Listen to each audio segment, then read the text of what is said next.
Hello students, welcome back to the channel. मेरा नाम है ऋषभ शर्मा। हमने स्टार्ट कर दी एक बेहतरीन सीरीज जिसमें हम सारे इकोनॉमिक्स के चैप्टर लाइन खत्म कर रहे हैं। हमने elasticity of supply last topic खत्म किया था, ये उसका पार्ट भी है। हमने थ्योरी ऑफ सप्लाई खत्म किया था, ये उसका पार्ट भी है जिसमें हम इलास्टिसिटी कंप्लीट करेंगे।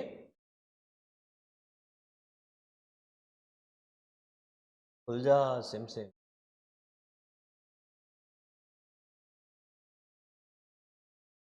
चलो भाई, क्लास ऑफ सप्लाई। ठीक, चार चीजें हैं, मीनिंग है इसमें of elasticity of supply.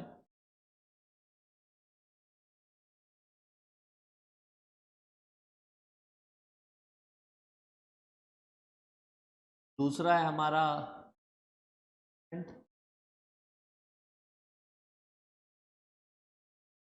Of elasticity of supply, EOS. ठीक है, तीसरा है degrees of elasticity of supply और टाइप्स। और फोर्थ है हमारा factors affecting elasticity of supply. ठीक है, ये चार चीजें हैं जो हमें खत्म करनी है। शुरू किया जाए। तो जैसा कि हमने कहा था, इलास्टिसिटी क्या होता है? किसी भी चीज का बढ़ना या कम होना, ये इलास्टिसिटी होती है। जब हम रबर बैंड पे फोर्स लगाते हैं, स्ट्रेच करते हैं, तो वो भाई बढ़ जाती है, फिर जब फोर्स रिलीज करते हैं तो वो कम हो जाती है। इलास्टिसिटी सप्लाई की भी ऐसे ही होती है। जैसे जैसे क्वांटिटी सप्लाई बढ़ती है with respect to change in prices, उसे हम कहते हैं इलास्टिसिटी ऑफ सप्लाई। ठीक है, तो मीनिंग क्या होता है भाई? लिख लो, meaning of elasticity of supply. It measures the responsive changes in the quantity supply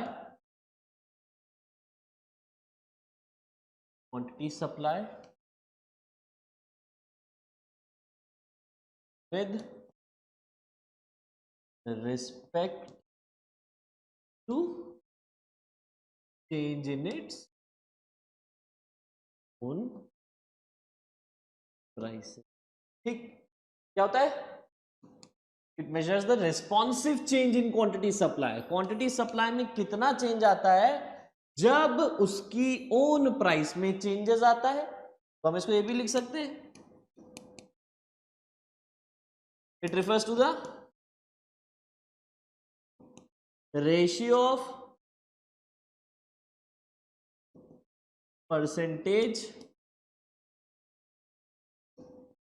change in quantity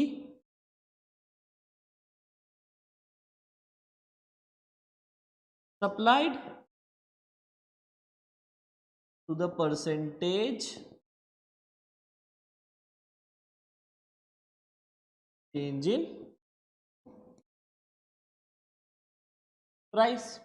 ठीक है, फॉर्मूला क्या होता है भाई? मीनिंग तो खत्म, मीनिंग खत्म। क्या एग्जांपल क्या होगा? कह रहे कि with respect to 10% increase in prices of the commodities, quantity supplied of a commodity increases by 20%। कि 10% प्राइस बढ़ा तो 20% सप्लाई बढ़ गई। अच्छा, इसका फॉर्मूला देख लो फटाफट। फॉर्मूला क्या? पहला टॉपिक क्लियर, मीनिंग हो गया बहुत जल्दी से। इसमें आई होप किसी को कोई डाउट नहीं होगा। अब हम मेजरमेंट वाला टॉपिक उठाते हैं। ठीक, दूसरा टॉपिक आओ,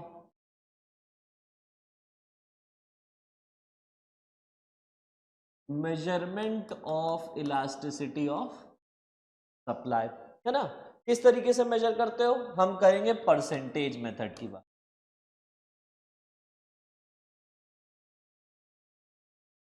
ठीक, फॉर्मूला क्या होता है इलास्टिसिटी ऑफ सप्लाई का? Percentage change in quantity demanded, quantity supplied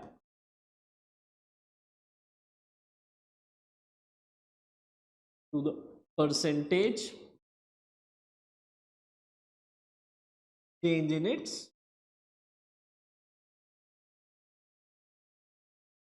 price. आओ भाई टुकड़े कर लो। पार्ट ए, हम किस तरीके से परसेंटेज चेंज इन क्वांटिटी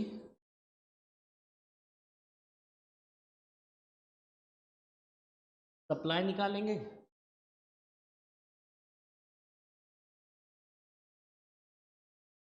तरफ percentage change in quantity supply,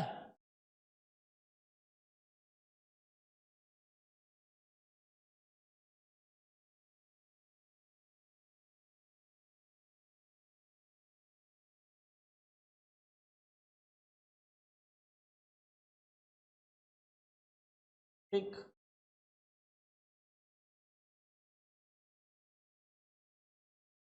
और एक तरफ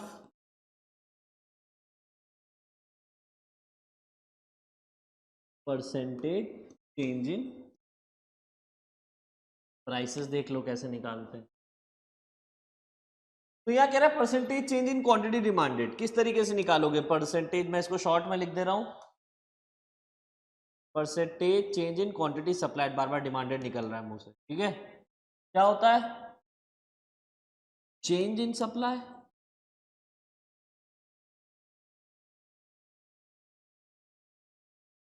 divided by initial supply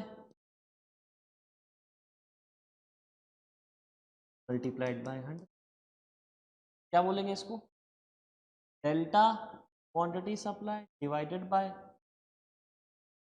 initial supply multiplied by,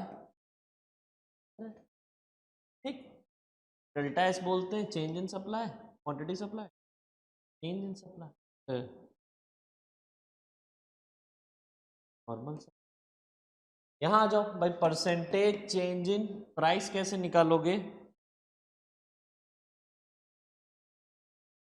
percentage change in prices कैसे निकालोगे भाई,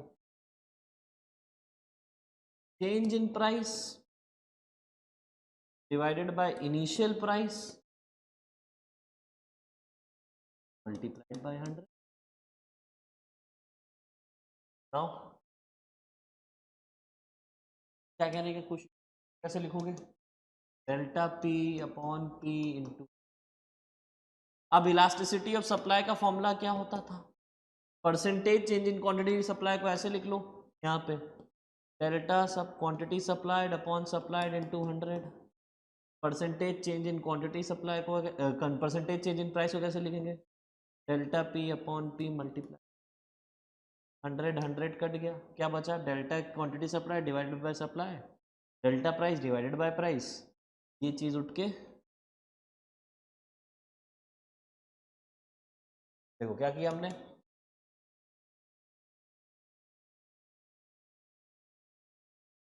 ये ऊपर जाएगा रेसिप्रोकल हो जाएगा, ओ भाई delta quantity supply delta two price upon, ये हो गया हमारा formula for measuring elasticity of supply. इसको हम कैसे लिख सकते हैं, तो हम ऐसे भी लिख सकते हैं, डेल्टा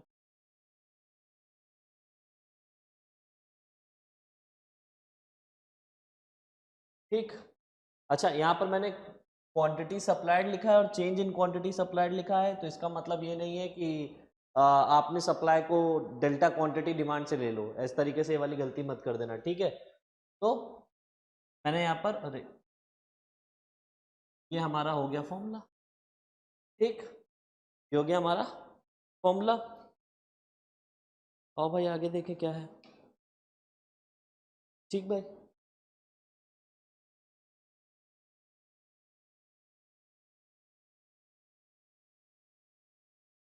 ठीक। तो अब हमने पढ़ लिया क्या क्या,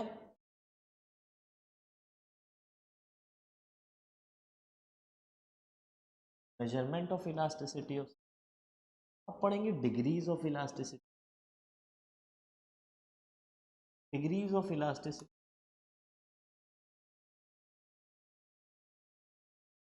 डिग्री शुरू करने जा रहे हैं। एक होता है परफेक्टली इनइलास्टिक सप्लाई, एक एक करके समझेंगे। परफेक्टली इनइलास्टिक, इनइलास्टिक मतलब जिसमें कोई भी चेंज नहीं हो रहा है, यानी क्या है कि आप कुछ भी करो, प्राइस बढ़ाओ या घटाओ, सप्लाई जो है वो इनइलास्टिक है। इनइलास्टिक मतलब elasticity of supply is zero, कतई नहीं चेंज होती। दूसरा है perfectly elastic supply. Perfectly elastic supply मतलब क्या होता है कि एक पर्टिकुलर प्राइस पे सप्लाई अनलिमिटेड है, जितनी चाहो उतनी सप्लाई करो, प्राइस उतना ही रहना है। तीसरा होता है unitary elastic supply. Unitary elastic supply मतलब elasticity of supply equal to 1। इसका क्या मतलब होता है कि जितना प्राइसेस में चेंजेस आ रहे हैं उतना ही सप्लाई में चेंजेस आ रहे हैं। प्राइस 10% से बढ़ रहा है तो सप्लाई भी 10% से बढ़ रही है, ठीक है। तीसरा होता है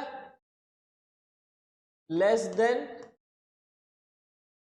यूनिटरी इलास्टिक, और लेस इलास्टिक भी कहते हैं। इसका मतलब कहता है elasticity of supply is less than 1। और आखिरी होता है हमारा मोर देन यूनिटरी इलास्टिक। तो क्या बोलते हैं elasticity of supply greater than 1। अब ये सारी सप्लाई किस तरीके से हम मेजर करते हैं 5 पॉइंट में, और क्या इंपैक्ट होता है इनका चेंज इन प्राइस, ये अभी हम कवर करेंगे। तो सबसे पहले उठाओ, कौन सा था सबसे पहला, उठा लेते हैं हम perfectly inelastic. Perfectly inelastic supply. Perfectly inelastic supply का मतलब क्या होता है, कुछ भी कर लो सप्लाई में कोई चेंज नहीं आएगा, है ना। अब समझो ऐसे, सब प्राइसेस है, क्वांटिटी,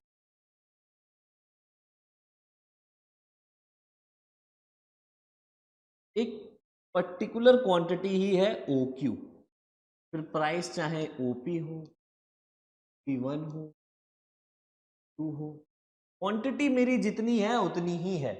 इस केस में हम ये कह सकते हैं इलास्टिसिटी ऑफ सप्लाई जीरो है, यानी इनइलास्टिक है, कोई चेंज नहीं आ रहा है। प्राइस तुम बढ़ाओ चाहे प्राइस घटाओ, ठीक है। प्राइस चाहे तुम ऊपर कर लो चाहे नीचे कर लो, प्राइस कुछ भी चेंज कर लो, क्वांटिटी में कोई चेंज नहीं आ रहा है। इसका एग्जांपल क्या होगा, जैसे मैं कोहिनूर का हीरा ले लूं।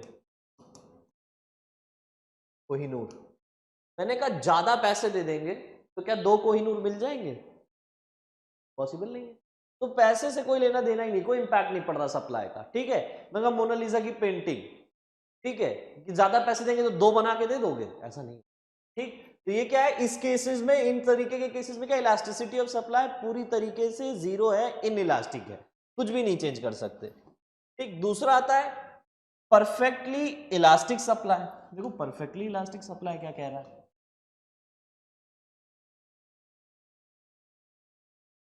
Perfectly elastic supply. Perfectly elastic supply मतलब क्या है कि एक पर्टिकुलर प्राइस पे सप्लाई इन्फिनिट है। जैसे मैंने कहा प्राइसेस हैं, क्वांटिटी सप्लाई, समझो 10 10 10 10 10, प्राइस वही है 50 100 150 200। अब इस केस में क्या है, प्राइस वही है लेकिन सप्लाई बढ़ती जा रही है।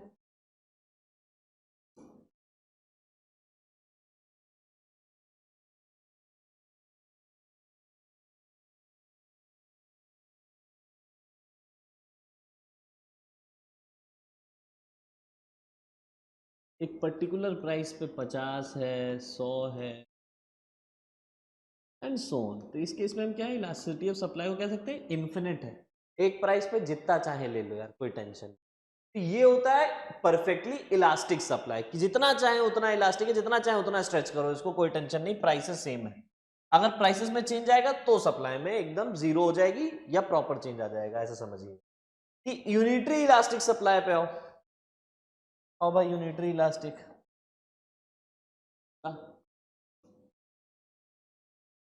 अब यूनिटरी इलास्टिक सप्लाई कैसे, क्या बोलते हैं यूनिटरी इलास्टिक को? Elasticity of supply is equal to 1। इसका मतलब क्या होता है? इसका मतलब होता है percentage change in quantity supplied is equal to the percentage change in price. ये इतना सा याद रख लेना। करो, मैंने कहा एक तरफ प्राइसेस है, क्वांटिटी सप्लाई, प्राइसेस हमारे 5 से 10 हो रहे हैं, क्वांटिटी सप्लाई 10 से 20 हो रही है। और भाई देखो क्या चेंजेस। तो सबसे पहले मैं कह रहा हूँ इलास्टिसिटी निकाल के देखो क्या इक्वल टू 1 आ रही है। तो फॉर्मूला क्या होता है इलास्टिसिटी ऑफ सप्लाई का? Delta quantity upon delta P into P upon, ये फॉर्मूला होता है। और भाई ये हमारी इनिशियल क्वांटिटी, ये हमारी फाइनल ये हमारी इनिशियल प्राइस, ये हमारा final price. Change in price क्या होता है? Final minus initial, 10 minus 5 equal 5। फिर यहाँ पर ये हमारी इनिशियल क्वांटिटी, ये हमारी फाइनल क्वांटिटी, डेल्टा क्यू क्या आएगा? 20 माइनस 10 क्या आ रहा है? और भाई फॉर्मूले में वैल्यू रखो। भाई डेल्टा क्यू क्या है? 10, डेल्टा पी क्या है? 5, इनिशियल क्वांटिटी थी 5, इनिशियल प्राइस था 5, इनिशियल क्वांटिटी थी 10, क्या आ गया? 1 आ गया। Elasticity of supply is 1। क्यों हुआ ऐसा? जितना प्राइसेस में चेंज आ रहा है उतना ही क्वांटिटी सप्लाई में चेंज आ रहा है। ठीक है, क्लियर? तो जब भी इलास्टिसिटी ऑफ सप्लाई का कर्व बनेगा तो एक 45 डिग्री का एंगल बनाएगा।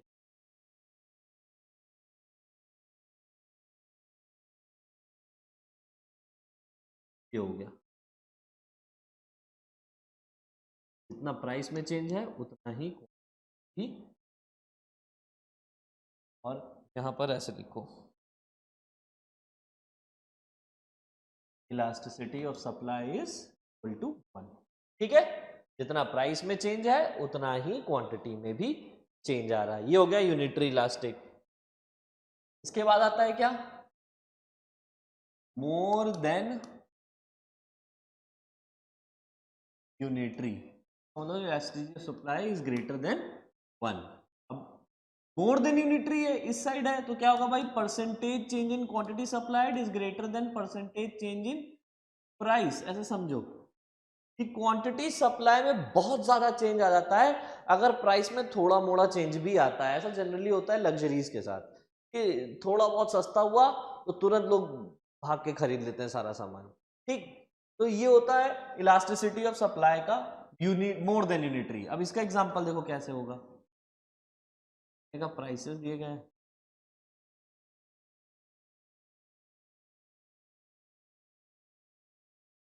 प्राइसेस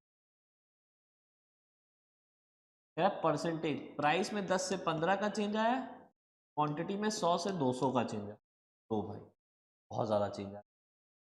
ठीक, अब देखो इसमें मैंने कहा इलास्टिसिटी ऑफ सप्लाई निकालनी है, फॉर्मूला लगाओ। Delta Q upon Q multiplied by, sorry delta Q upon delta P multiplied by P upon. चलो भाई पहले चेंज इन प्राइस निकालो, क्या होता है? ये है हमारा इनिशियल प्राइस, ये है हमारा final price. Change in price क्या आएगा? 5, फाइनल माइनस इनिशियल 5। ये हमारी इनिशियल क्वांटिटी, ये हमारी फाइनल क्वांटिटी। डेल्टा क्यू क्या आएगा? 100। और भाई निकालो, डेल्टा क्यू क्या है? 100, डेल्टा पी क्या है? 5। इनिशियल प्राइस कितना था? 10, इनिशियल क्वांटिटी कितनी थी? 100। ये गया, ये गया। ठीक, 5 2 10। अब इलास्टिसिटी ऑफ सप्लाई क्या आ रही है? 2, यानी क्या है? It is greater than 1। Price में कम चेंजेस है लेकिन क्वांटिटी सप्लाई में बहुत ज्यादा चेंजेस हैं। अब इसका अगर डायग्राम बनाओगे तो कैसा बनेगा? देखो, ठीक इस तरीके से। ये हो गया क्या? Elasticity of supply is greater 1। देखो ना, प्राइस में सिर्फ ऐसे नहीं, प्राइस में कितना चेंज है? और क्वांटिटी में जस्ट डबल। समझ में आया? समझ में आया कि जब परसेंटेज चेंज इन प्राइस कम है और क्वांटिटी ज्यादा, पर हमारा कुछ इस तरीके से जाता है। आगे बढ़ो, आगे बढ़ेंगे किसमें? Less than unitary elastic. Less than unitary elastic क्या है कि elasticity of supply is less than 1। अब लेस देन 1 मतलब क्या कि percentage change in quantity supplied is less than percentage change in price. यार ये बहुत नेसेसिटीज वाली चीजों पे होता है कि प्राइस में ज्यादा चेंज आने के बाद भी सप्लाई ज्यादा ऊपर नीचे नहीं होती है। जैसे मैंने एग्जांपल ले लूं, प्राइस क्वांटिटी सप्लाई,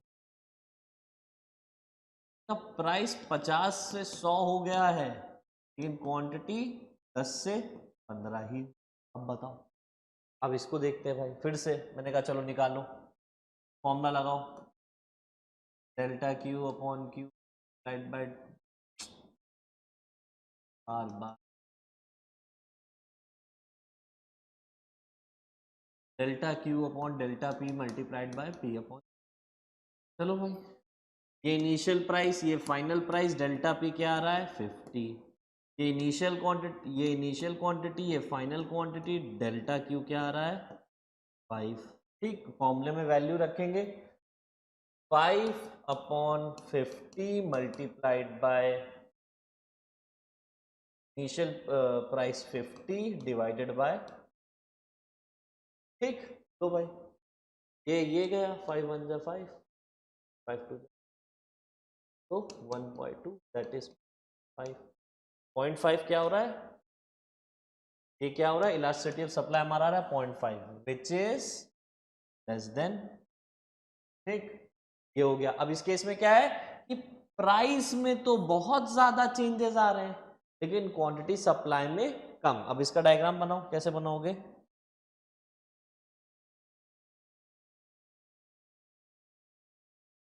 करते हैं,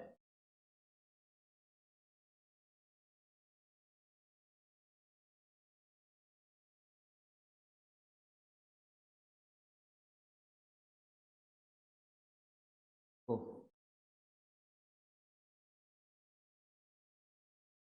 अब देखो यहां पर प्राइस में कितना चेंज आ रहा है, क्वांटिटी सप्लाई में। ये क्या होता है हमारा? जब इलास्टिसिटी ऑफ सप्लाई देन 1 हो, कि प्राइस में बहुत ज्यादा चेंज आ रहा है लेकिन क्वांटिटी में इतना कुछ खासा चेंज नहीं है। ये हो गया हमारा इलास्टिसिटी ऑफ सप्लाई की डिग्रीज, ठीक है, खत्म। आखिरी टॉपिक पे आते हैं, factors affecting elasticity of supply. Factors affecting elasticity of supply कितने? चलो भाई देखो, सबसे पहला हमारा पॉसिबिलिटी ऑफ शिफ्टिंग फ्रॉम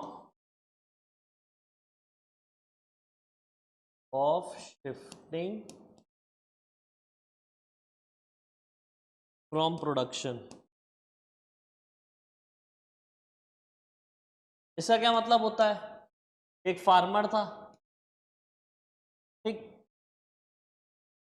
पहले वो पोटैटोज प्रोड्यूस कर रहा था, फिर उसने देखा मार्केट में टोमेटो की रेंज ज़्यादा है, टोमेटो के प्राइसेस ज़्यादा मिल रहे हैं, उसने अपना प्रोडक्शन पोटैटो से टोमेटो की तरफ शिफ्ट कर दिया। ऑटोमेटिकली क्या होगा? पोटैटो की सप्लाई कम हो जाएगी, टोमेटो की सप्लाई बढ़ जाएगी। ये एक फैक्टर होता है जो इम्पैक्ट करता है कि इसको इलास्टिसिटी को, कि अगर सप्लायर ने अपना प्रोडक्शन ही शिफ्ट कर दिया है from one good to another, ठीक। आगे बढ़ो, दूसरा होता है हमारा length of time. Length of time से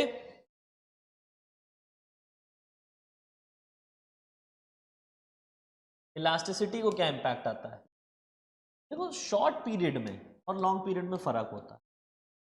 शॉर्ट पीरियड में अगर मैंने कहा अचानक से मुझे सप्लाई बढ़ानी है तो वो इन इलास्टिक वाली बात होगी कि इतनी इजीली शॉर्ट पीरियड में सप्लाई नहीं बढ़ती है। लेकिन लॉन्ग पीरियड की बात करें, ठीक है, लॉन्ग पीरियड की अगर बात करें, जिसमें हम चेंजेस ला सकते हैं, मशीनरी, लेबर सबको रख के। तो उस केस में क्या होगा, इलास्टिसिटी क्या होगी, इलास्टिक होगी, मतलब चेंजेस आ सकते हैं। लेकिन एकदम शॉर्ट पीरियड के टाइम में मैंने कहा नहीं मुझे अचानक से सप्लाई चाहिए, नहीं टमाटोस चाहिए मुझे ढेर सारे, तो क्या ये पॉसिबल है?